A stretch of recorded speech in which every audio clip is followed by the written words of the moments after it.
એનએમઓ blood donor committee દ્વારા શહીદ દિવસ નિમિત્તે સિવિલ હોસ્પિટલ ખાતે બ્લડ ડોનેશન કેમ્પનું આયોજન કરવામાં આવ્યું.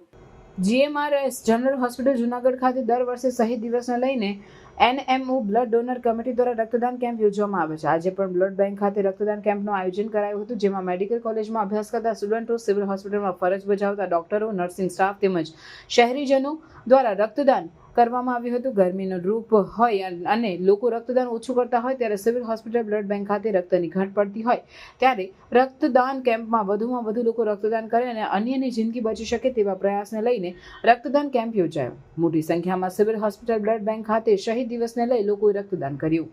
સ્ટોરી પરેશ બુદ્ધભટ્ટી. દર વર્ષે શહીદ દિન નિમિત્તે નેશનલ મેડિકોઝ ઓર્ગેનાઇઝેશન એટલે કે એનએમઓ જુનાગઢ યુનિટ દ્વારા બ્લડ ડોનેશન કેમ્પનું આયોજન કરવામાં આવતું હોય છે.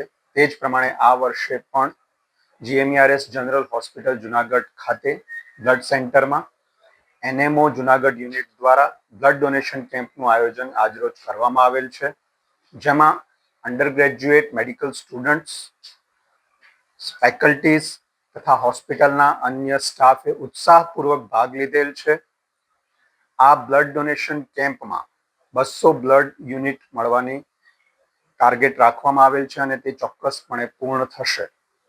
GMRS જનરલ હોસ્પિટલ જુનાગઢના બ્લડ સેન્ટરમાં બ્લડ કોમ્પોનન્ટ સેપરેશનની ફેસિલિટી પણ શરૂ કરવામાં આવેલ છે.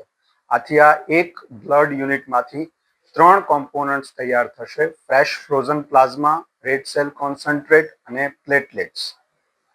મોટેભાગે ઉનાળાની ઋતુમાં બ્લડ ડોનેશન કેમ્પનું આયોજન ઓછું થતું હોવાથી બ્લડની અછત વર્તાઈ શકે છે. તો વધુ ને વધુ લોકો બ્લડ ડોનેટ કરે, જેથી થેલેસેમિયાગ્રસ્ત બાળકો, સગર્ભા માતાઓ બહેનો તથા ઇન્ટેન્સિવ કેર યુનિટમાં દાખલ દર્દીઓને પૂરતા પ્રમાણમાં બ્લડ મળી રહે અને તેઓનો જીવ બચાવી શકાય. Donate blood, save lives. Thank you.